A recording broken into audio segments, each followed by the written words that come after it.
प्रणाम आप सभी को। मेरा नाम सुशील है। सुभद्रा जी की कहानियों में जो एक बात मुखर रूप से देखने को मिलती है, वह तत्कालीन समाज में स्त्रियों की स्थिति है।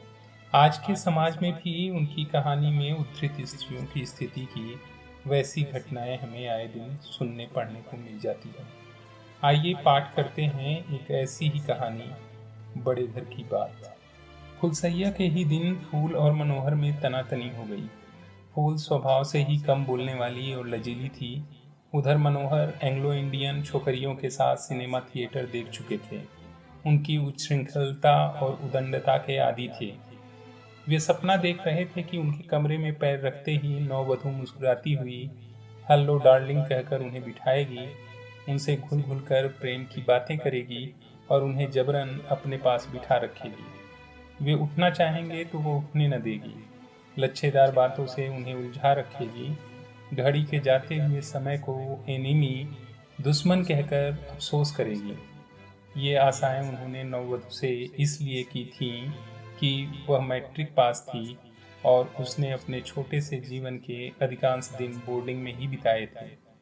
जिस समय मनोहर फूलों का हार गले में डाले इत्र में बसे बसाए अपने कमरे में आए, नववधु फूल लैंप के पास खड़ी चुपचाप एक पुस्तक के पन्ने पलट रही थी। किसी अज्ञात आशंका से वह रह रहकर कांप सी उठती थी। उसके पति होते हुए भी मनोहर आज तो उसके लिए परपुरुष ही थे। उनसे कैसे बोलूंगी, क्या कहूंगी, कहीं कोई बेवकूफ़ी न हो जाए। फूल मन ही मन बहुत घबरा रही थी। अचानक किसी के हल्के पैरों की आहट होते ही वह पुस्तक छोड़कर एक कोने में सिमट कर खड़ी हो गई। मनोहर बाबू अपना यह अपमान न सह सके।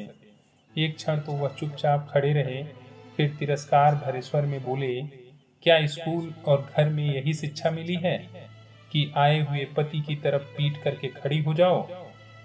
फूल सिहर उठी, किंतु कुछ बोली नहीं। मनोहर का पारा और गर्म हो गया। कठोर स्वर में बोले, मैंने तो समझा था पढ़ी लिखी हो तो कुछ अकल भी होगी, लेकिन वही गंवार की गंवार। इस पर भी जब फूल कुछ न बोली तो वह झल्लाए हुए उठे और फूल का घूंघट जोर से पीछे से खींच लिया। रेशमी साड़ी थी, मुंह के साथ उसका सिर भी खुल गया।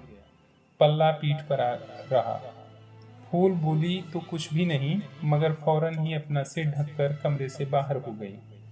मनोहर गुस्से से, सकल चुड़ैलों की नखरे परियों के, कहते कहते सीढ़ियों से नीचे उतर गए। फूल चुपचाप आंसू बहाती हुई खड़ी रही।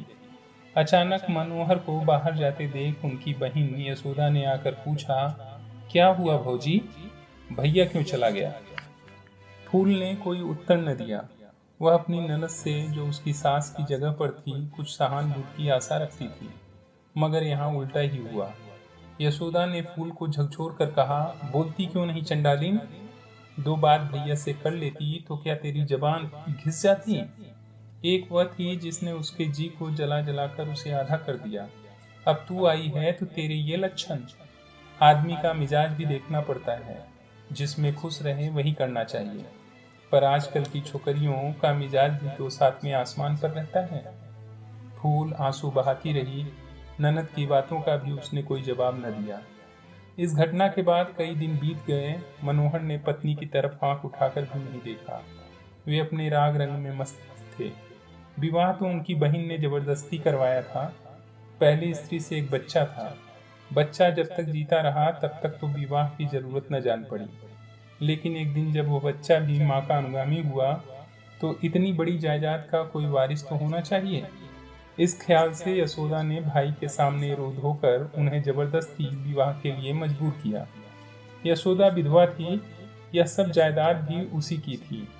मनोहर को 6 महीने की उम्र से पाला था। मनोहर ही उसका पुत्र या भाई सब कुछ था, किंतु दोनों भाई बहन एक से रूखे स्वभाव के, तुनक मिजाज, बाहर अच्छे और भीतर खट्टे थे। मनोहर की पहली स्त्री कुमुद ने भी जिस दिन से इस देहली के भीतर पैर रखा था, एक दिन भी बिना रोए रोटी न खाई थी। और इसी प्रकार 6 महीने के बच्चे को छोड़कर एक दिन वह जहर खाकर अपनी जीवन लीला समाप्त करके चली गई। बड़े घर की बात बाहर कहाँ जाती है। हार्ट फेल हो जाने से मृत्यु हो गई कहकर मामला रफा दफा कर दिया गया। फूल ने भी ये सब बातें सुन ली, मगर अब क्या हो सकता था। उसने सोचा, खैर जैसा जो कुछ है मुझे तो निभाना ही है। अब तो यही मेरे परमेश्वर, मेरे आराध्य और देवता हैं, किसी तरह उन्हें मनाना चाहिए। मुंह से तो कुछ बोलते हुए उसे लज्जा आती थी और बोलने का कोई अवसर भी न मिलता था। इसलिए उसने सोचा, एक पत्र लिखूं, शायद देवता सीधे हो जाएं। वह कागज कलम लेकर बैठी। बहुत सोचने समझने के बाद उसने एक पत्र लिखा। मेरे देवता, कई दिनों से सोच रही हूँ कि एक पत्र लिखूं, परंतु क्या लिखूं, कैसे लिखूं, मेरी समझ में नहीं आता। माना कि मैं अपराधीन हूँ, फिर भी क्या आप मुझे क्षमा नहीं कर सकते? भूल तो मनुष्य से हो ही जाती है। मुझसे भूल हुई और बड़ी भारी भूल हुई। मैंने आपके कोमल हृदय को दुखाया, आपका अपमान किया, आपकी पूजा में त्रुटि की, देवता का सम्मान न कर सकी। न जाने किस अहंकार में, किस मद में बावली हो गई। किंतु आप तो क्षमा कर सकते हैं। मुझे अपने चरणों की सेवा का अवसर दीजिए।